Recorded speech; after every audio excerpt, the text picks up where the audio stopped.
열왕기상 13장 전체를 배경으로 하되 1절에서 10절까지 말씀을 교독해서 읽도록 하겠습니다.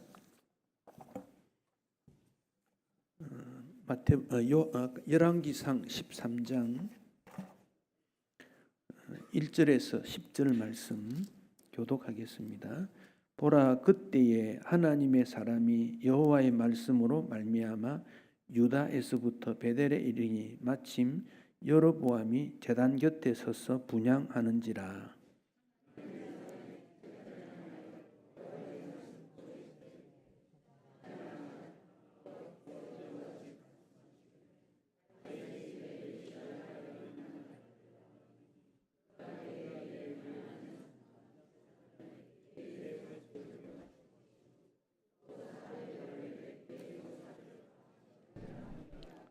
그날에 그가 징조를 들어 이르되 이는 여호와께서 말씀하신 징조라. 제단이 갈라지며 그 위에 있는 재가 쏟아지리라 하매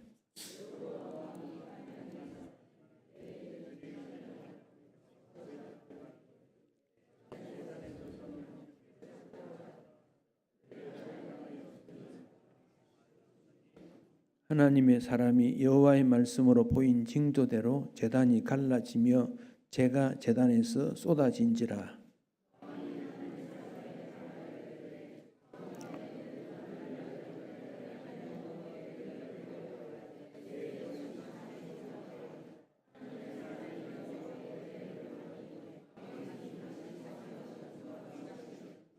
왕이 하나님의 사람에게 이르되 나와 함께 집에 가서 쉬라.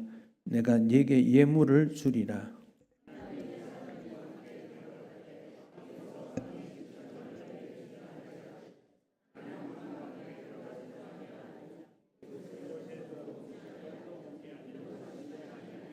이는 곧 여호와의 말씀이 내게 명령하여 이르시기를 떡도 먹지 말며 물도 마시지 말고 왔던 길로 되돌아가지 말라 하셨음이다 하고.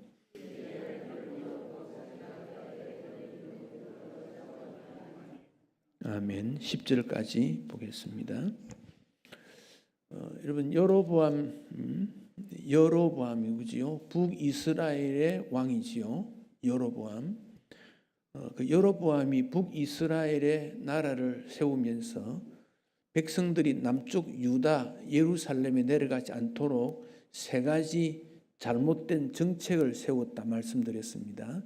첫 번째 정책은 단과 베델에 금송아지를 세워서 이게 하나님이다, 거기 섬기면 된다 하는 내용입니다. 두 번째는 하우링 조금만 낮추면 좋겠어요. 두 번째는 레위 제사장이 아닌, 레위 지파 사람이 아닌 일반 사람을 제사장으로 세웁니다. 그래서 전통 내려오는, 여러분, 그 구약 시대의 교육이라는 것은 부모로부터 교육받는 게 거의 일상적입니다.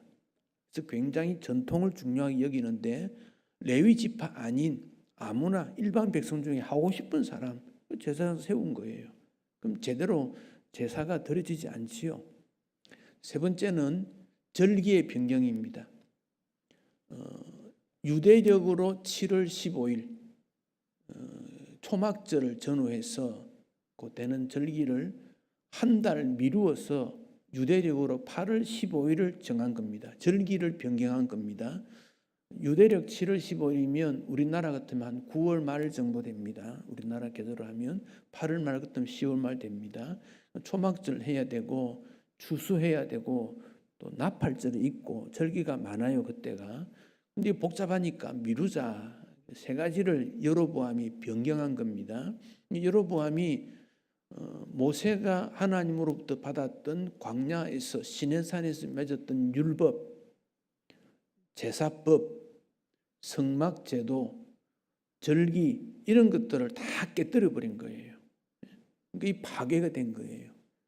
그러니까 믿음이라는 것은 하나님 말씀을 중심에서 항상 이걸 기억해야 됩니다.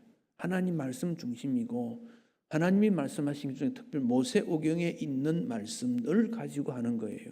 그래서 모세오경이 무엇입니까? 창세기는 초기 역사를 기록했지요. 출애굽은 이스라엘 백성들의 구원에 관한 말씀이지요. 레위기는 하나님 앞에 어떻게 제사를 드리느냐, 예법입니다. 예법. 그리고 민수기는 이스라엘 백성들의 광야 생활을 다루었습니다. 신명기는 이스라엘 백성들이 가나안에 들어가면 이제 이런 것들 너희들이 파괴할 거야. 그러니 꼭 하나님 말씀 지켜야 된다. 그게 모세가 5번에 걸쳐 설교를 한 게 신명기입니다. 그리고 여호수아에 가면 이제 아브라함에게 약속하셨던 가나안 땅을 이스라엘 백성에게 주기 위해서 가나안 땅에 있는 전쟁에 승리한 내용, 직파빌로 땅을 나눈 내용, 그게 여호수아입니다. 그리고 사사기 들어오면 지도자가 없으니까 사사를 통해서 통치를 하게 되고, 사사 시대 끝날 때 사무엘을 통해서 왕을 세워 주시오. 그래서 사울 왕을 세웠는데 사울 왕이 결국 실패하는 왕이 되지요. 그 다윗 때 와서 이스라엘을 통일하게 되고 부강하게 되고 솔로몬 때 최절정에 이르게 됩니다. 그런데 솔로몬이 상당한 권세를 가지고 최절정에 이르렀을 때 독재가 일어나게 되고 아내를 많이 거느려서 하나님의 말씀을 위반하는 일이 일어나게 되고, 그래 결국 나라가 2개로 나누어지게 되는 거, 이게 이스라엘 역사입니다. 그 중에 여로보암이 3가지 잘못한 그 내용이 시대에 펼쳐 나갔을 때 그 이후 내용을 다루고 있는 것이 오늘 13장인데, 스크린에 1절 올려주세요. 자, 1절, 2절에 보면 특별히 하나님의 사람이라는 단어가 오늘 본문에 여러 번 반복해 나옵니다. 하나님의 사람. 하나님의 사람이 누군가? 선지자는 아니에요. 선지자인데 이름이 안 밝혀져 있습니다. 그 당시 선지자들이 여럿 있었는데 그 사람 중에 한 사람이 아닌가 생각되고, 구약에서 하나님의 사람이라는 명칭을 부여할 때는 모세, 사무엘, 엘리야 이런 사람들에게 하나님의 사람이라는 명칭 줘요. 그렇다면 여기 있는 하나님의 사람도 상당히 하나님의 말씀과 뜻을 성취하는 그런 일꾼이다, 그렇게 볼 수 있습니다. 이 하나님의 사람이 여호와의 말씀으로 말미암아, 구약시대 선지자는 여호와의 말씀을 주어야 골 사역을 하거든요. 줬어요. 그래서 베델에 갔습니다. 베델이 뭐 있습니까? 단과 베델에 상을 금송아지 만든 게 있지요. 거기 갔습니다. 마침 갔더니 여로보암이 제단에서 분향을 하고 있었더라. 여러분, 여로보암이 신앙의 형식이 없느냐 하면 있단 말입니다. 여로보암이 제단에서 분향했다는 말은 예배 드렸다 그 말이에요. 예배 드렸다. 예배 안 했다가 아니에요. 이 분향했어요. 그때 하나님의 사람이 소리를 쳤습니다. 제단아, 제단아, 여호와께서 말씀하시는데 다윗의 집에 요시아라 이름하는 아들이 태어나는데 그가 산당 제사장을 제물로 바치고 사람들의 뼈를 불에 사르게 되는 일이 있게 될 거다. 그렇게 예언을 하게 된 겁니다. 여러분, 요시야는 남유다의 16대 왕입니다. 주전 6세기경. 그러니까 이사야 선지자보다 조금 뒤입니다. 지금 여로보암보다는 300년 뒤입니다. 지금부터 여로보암보다는 300년 뒤가 되고 이사야 선지자보다 100년 정도 뒤가 되는 그런 시대 선지자인데, 이 요시야는 남북으로 나누어진 이스라엘 가운데 가장 정직하고 바른 믿음 생활을 했던 사람이 요시야입니다. 요시야 이름의 뜻은 여호와 하나님이 지지한다, 후원한다 그런 뜻이고, 여기 이제 열왕기하 23장에 보면 요시야 통치에 대한 기록입니다. 유다 땅 예루살렘에 신접한 자, 신접이 뭡니까? 귀신하고 접했다 그 말이에요. 신접, 점쟁이, 드라빔, 우상, 가정한 것을 다 제거했다는 거예요. 요시야가 그 말인 겁니다. 그러니까 왕이 뭐 하느냐? 왕은 하나님 말씀을 어떻게 보존하고 지킬까? 그게 왕의 역할입니다. 이스라엘 가운데. 그래서 경건을 유지하는 게, 거룩을 유지하는 게 왕의 역할입니다. 그런데 이때 어떤 일이 있었냐면 hil기야라는 대제사장이 있었는데 이 hil기야가 여호와의 성전을 청소하는 일이 일어났습니다. 다시 말하면 성전이 엉망되었다는 거예요. 정리정돈이 안 되고 버려두었어요. 그것을 hil기야가 전부 정리를 합니다. 버리고 청소하고 깨끗하게 했는데 어떤 책이 하나 나왔어요. 그게 율법이었어요. 율법, 모세오경. 그래서 hil기야가 깜짝 놀라가지고 그것을 읽고 요시야에게 보여주는 거예요. 그래서 요시야가 이게 하나님 말씀이구나. 요시야에게 그런 말씀을 들려주는 사람이 없었다는 거예요. 그래서 마음과 뜻과 힘을 다해서 모세 율법에 따라서 여호와 앞으로 돌아가야 되겠다. 이걸 개혁이라 그래요. 개혁. 개혁은 뭐냐? 하나님 말씀으로 돌아가는 것을 개혁이라 그럽니다. 영어로 리폼이라는 말은 다시 옷을 입는다. 다시 형성한다. 그래서 돌아가는데 보니까 산당제사, 금송아지, 우상숭배 이런 것들이 많았어요. 그래서 요시야가 그런 것들을 전부 정리합니다. 그 다음 누구냐? 요시야입니다. 그러니까 요시야가 다윗 이후로 가장 하나님 마음에 들었던 왕이 요시야다 하는 것을 기억할 수 있습니다. 자, 여기 이제 하나님의 사람, 오늘 본문에 나오는 하나님 본문으로 돌아갑니다. 누구인지는 잘 모르지만은 그는 귀한 선지자인 것이 분명하고 하나님의 뜻을 실천하는 그 목적으로 그는 살아있는 사람이다. 그게 하나님의 사람입니다. 바울은 디모데에게 너 하나님의 사람아 이렇게 호칭합니다. 디모데에게. 그래서 구약에 있는 하나님의 사람은 신약에 와서도 하나님의 사람으로 등장이 되고 오늘 우리 가운데 하나님 말씀 앞에 바른 예배 생활을 하고 하나님 중심으로 사는 그를 하나님의 사람이다. 이렇게 호칭을 해요. 하나님의 사람이다. 참 두려운 평가이지만은 거기에 이렇게 관심을 둬야 돼요. 그럼 하나님의 사람은 뭘 해야 됩니까? 하나님에게만 핵심을 두는 거예요. 하나님의 사람이니까. 요즘 정치계에서 누구 편 사람 막 그런 말 하잖아요. 그 사람 위해서 전심으로 따르고 그 사람을 위한다. 그래서 붙이는 거 아니겠습니까? 그래서 우리는 이 땅에 사람의 사람이 아니고 하나님의 사람이다. 오직 하나님 사람. 우리 모두가 하나님 중심으로 한 사람이다. 그걸 기억을 해야 됩니다. 그래서 이 하나님의 사람이 분양하고 있는 여로보암에게 제다나 앞으로 요시야라는 이름하는 아들이 태어나는데 그가 이렇게 될 거다 그랬어요. 그리고 징조가 일어나게 되는데 한 징조가 일어나는데 제단이 갈라지게 된다. 베델에서 올린 제단이 쪼개진다는 거예요. 그런 일이 일어나게 된다. 3절 그랬습니다. 그때 여로보암이 뭐하고 있었지요? 제단에서 예물을 드리고 있었거든요. 근데 그 말을 듣고 여로보암이 4절에 보면 이렇게 말합니다. 그를 잡으라 그랬습니다. 그 하나님의 사람을 잡으라는 거예요. 왜? 자기한테 반대되는 말을 했잖아요. 그래서 손을 폈어요. 저놈 잡아라 그런 거예요. 저놈 잡아라. 그랬더니 손을 쫙 폈는데 팔이 들어지지가 않는 거예요. 딱 굳어버렸어요. 마비가 된 거예요. 하나님 말씀의 권위가 얼마나 강한가 그 점을 알 수 있습니다.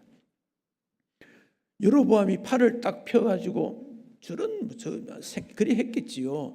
저거 어디 가짜인데 갑자기 등장됐으니 저놈 잡아서 문책을 좀 해야 되겠다 생각이 있지요.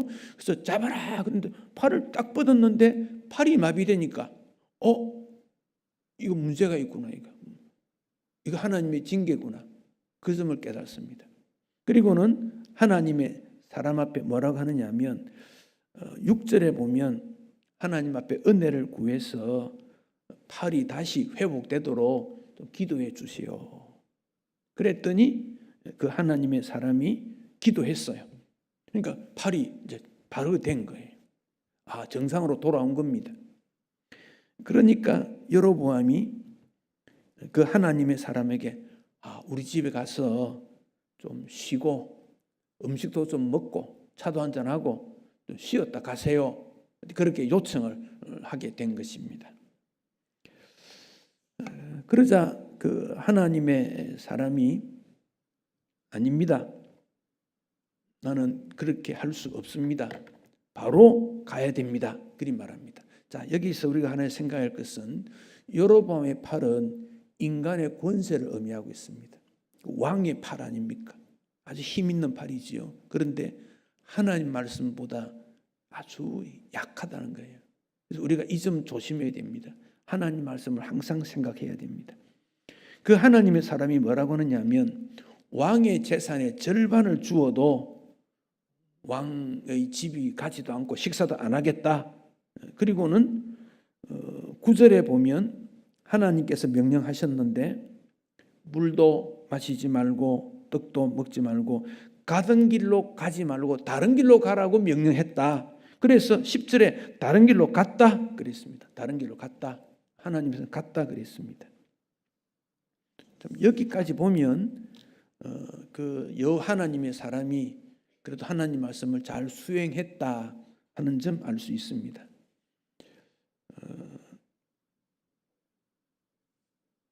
그런데 우리가 여기서 하나 찾아야 될 것은 이 하나님의 사람이 그냥 아니요, 나는 또 다른 일이 있어요.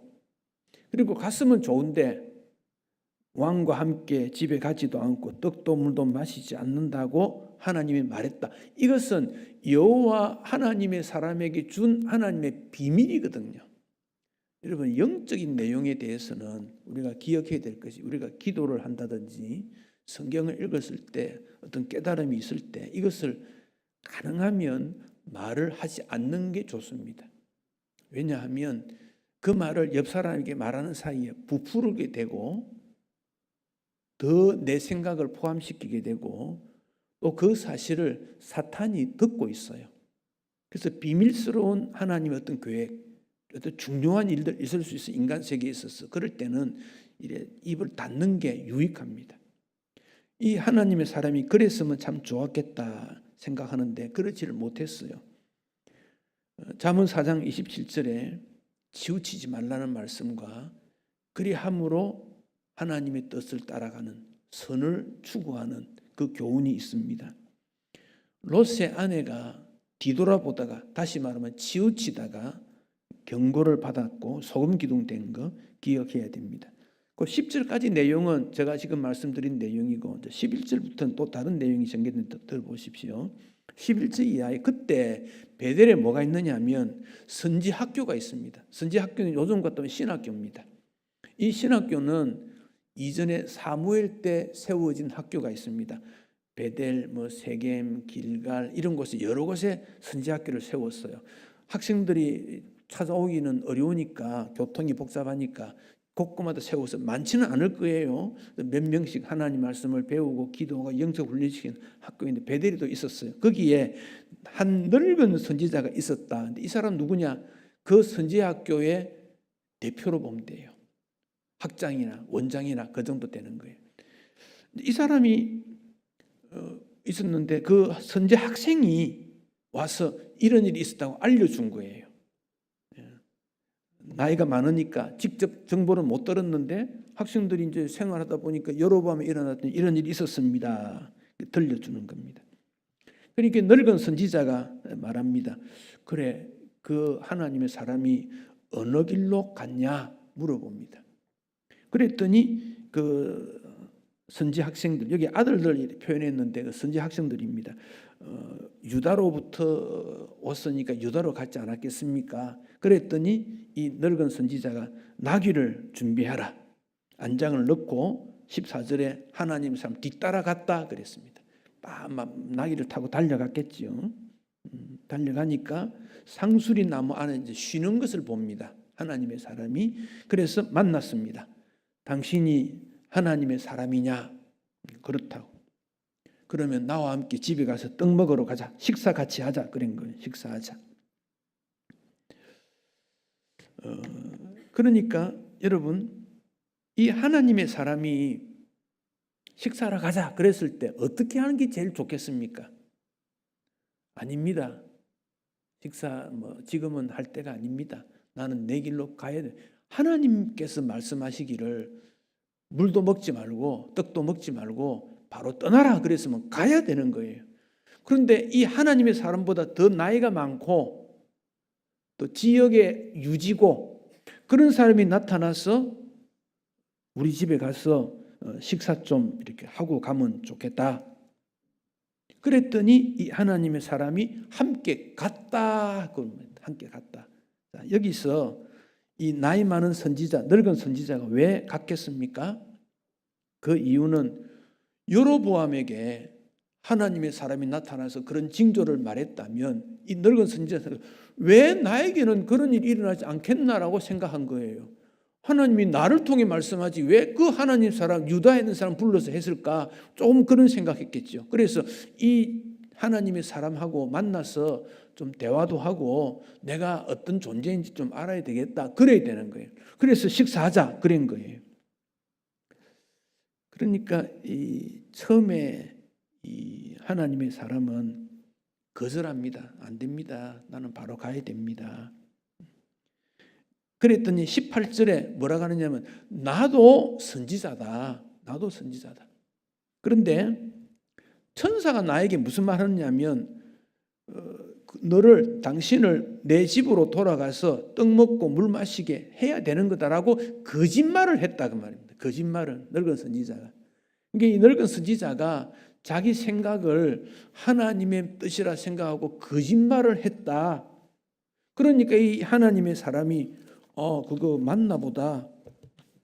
그렇게 해서 가서 식사를 하게 되었다. 그런 뜻입니다. 하게 되었다. 참 여러분 이게 뭘 말하느냐? 여로보암 시대에 영성이 어떠한가를 보여주는 사건입니다. 자, 하나님의 사람, 하나님이 직접 말씀했던 하나님의 사람도 하나님의 말씀을 들은 것을 자기는 간직하지 못하고 말을 하게 되고 또 중간에 늙은 선지자 만났을 때 생각을 바꾸는 일을 하게 되었고 늙은 선지자는 내가 이 베델에서 제일 나이가 많고 지도력이 있는 사람인데 나를 무시하고 유다에서 하는 사람이 나왔어? 그래서 그 사람이 왕 앞에 가서 그런 일이 있었어? 그럼 나는 뭐가 되냐? 왜 하나님께서는 나를 무시하고 저 사람을 통해서 했지? 그래서 하나님 사람 불러갖고 식사를 하게 됐다는 것입니다. 여러분, 영성이라는 것의 가장 중요한 것은 하나님의 주인 되심 아닙니까? 하나님이 이 사람에게 일을 맡기든 저 사람에게 일을 맡기든 그럼 하나님의 뜻이지. 나에게 일을 안 맡길 수도 있어요. 나에게. 그렇다면 누구에게 맡겼든지 하나님의 일이 이루어지기를 원하는 게 목적이지요. 그런데 여기 늙은 선지자든 하나님의 사람이든 모두가 그렇게 생각하지 않았다는 거예요. 그래서 이 하나님의 사람이 집에 와서 그 식사를 했어요. 쉬었어요. 그리고는 이제 떠났습니다. 떠났는데 20절 이하에 가면 그 하나님의 사람에게 다시 늙은 선지자가 책망도 합니다. 상 앞에 앉았습니다. 20절에 식사합니다. 그때 뭐라고 합니까? 당신이 여호와의 말씀 어기고 명령을 지키지 않았고 그랬기 때문에 너는 죽을 거다. 그런 말을 또 하게 됩니다. 그리고 떠납니다. 그러니까 이 두 사람의 대화 속에 진짜도 있고 가짜도 있고 막 섞여 있는 걸 보게 됩니다. 이 사람이 이제 유다로 가는데 나귀를 타고 갑니다. 이번에는 나귀 타고 가는데 가는 길에 24절에 사자가 나타나게 됩니다. 사자가 나타나서 그 하나님의 사람을 죽이고 나귀는 그대로 있습니다. 사자도 그대로 있습니다. 그 모습을 지나가는 사람이 보고 늙은 선지자에게 가서 알려줍니다. 늙은 선지자가 깜짝 놀라서 그 현장을 갑니다. 가니까 그 사람은 사자에게 물려 죽었고 나귀는 그대로 있고 사자도 있더라는 것입니다. 뭘 말합니까? 이 하나님의 사람이 결국 하나님으로부터 징계를 받았구나. 그 사실을 우리에게 보여줍니다. 여러분, 참 안타까운 내용이 오늘 이 본문에 기록이 되어 있는데, 늙은 선지자나 하나님 사람 모두 하나님의 말씀이 그대로 이루어졌다는 거 공통점입니다. 하나님의 사람에게 주어진 하나님의 메시지, 여로보암이 그렇게 하면 앞으로 무너지고 요시야 때에 나중에 산당이 없어지게 되고 그들의 그 묘지가 다 끄집어내어서 회파되는 일이 일어난다. 곧 이루어졌습니다. 그리고 하나님 사람 떡도 물도 마시지 말고 바로 가라 그랬는데 돌이켜서 늙은 선지자와 함께 식사를 함으로 말미암아 어겼고, 그래서 늙은 선지자가 하나님의 말씀으로 당신이 잘못했기 때문에 너가 정상적으로 죽지 못한다, 너 조상의 묘시에 들어가지 못한다는 그 말을 대로 사자에 의해서 죽고 말았습니다. 하나님의 말씀은 그대로 이루어졌는데 왜 늙은 선지자나 하나님의 사람 모두는 이런 아픔의 일을 경험하게 되고 그런 일을 통해서 그 시대의 지도력을 발휘하지 못했을까? 이유가 뭐겠습니까? 하나님의 사람이지만은 하나님의 사람 역할을 하지 못했다. 바로 그 점입니다. 다른 거 아닙니다. 순종하지 못했다는 겁니다. 자, 여기 우리가 꼭 기억해야 될 것은 하나님 앞에서의 순종은 굉장히 중요한 겁니다. 가장 중요한 게 하나님 앞의 순종입니다. 불순종과 거짓말은 하나님 말씀을 실천하지 못함으로 말미암아 일어난 역사적 사건을 오늘 기록을 하고 있습니다. 300년 후에 요시야 개혁 때 이런 일이 일어나게 되는데 마지막으로 33절 4절 성경을 한번 보시지요. 33절에도 보면 여로보암이 이 일 후에, 그래 이 일은 뭐냐? 늙은 선지자와 하나님의 사람이 일어나는 일이지요. 34절에 이 일이 그랬죠. 이 일은 뭐냐? 제일 처음에 제가 말씀드렸던 세 가지 일입니다. 첫째는 금송아지를 베델과 단에 둔 것, 두 번째는 일반 사람을 제사장으로 삼은 것, 세 번째는 절기를 마음대로 변경시킨 것. 이 세 가지 때문에 34절에 보면 여로보암 집에 죄가 되어 그 집이 땅 위에서 끊어져 멸망하게 되었다. 결국 여로보암은 시간은 좀 더 갑니다만은 궁극적으로는 그 후손들이 몰락하게 되었다. 그 점을 우리에게 보여주고 있습니다. 자, 신앙생활이 뭔지를 다시 한번 우리에게 보여주는 사건입니다. 참 이런 내용은 성경에 기록 안 됐으면 좋겠다라고 싶은 내용입니다. 그런데 왜 기록했을까요? 오늘 우리를 향한 경고입니다. 열왕기 상하, 열왕기지요. 열왕기 상하 내용에는 이런 내용들이 많이 나옵니다. 이후에 나오는 북이스라엘, 남유다의 왕들에 대한 내용이 반복해서 나오는데 다 실패했고 좌절했고 무너졌고 그런 내용이 역사 속에 그게 얼마나 나오느냐? 한 300년 정도 계속 그리 됩니다. 자, 이들은 하나님이 세운 나라의 지도자인데 하나님을 두려워하지 않습니다. 하나님의 말씀이 귀하다는 거 알지만은 실천하지 않습니다. 여러분, 오늘 우리의 신앙이 예배도 드리고 말씀 듣기도 하지만은 과연 하나님 말씀을 얼마나 실천하고 있는가? 이게 우리에게 주어진 과제입니다. 정말 하나님 말씀대로 산다는 것은 매우 어려운 일입니다만은 그런데 그런 노력도 하지 아니하고 아예 의도적으로 거부해 버립니다. 그래서 합리화, 상식, 세상의 방법을 다 동원해 가지고 하나님 말씀을 의도적으로 거부해 버리는 일이 얼마나 많은지 모릅니다. 이걸 우리가 조심해야 됩니다. 그게 이스라엘 역사에 나타난 일들을 통해 우리에게 주시는 교훈입니다.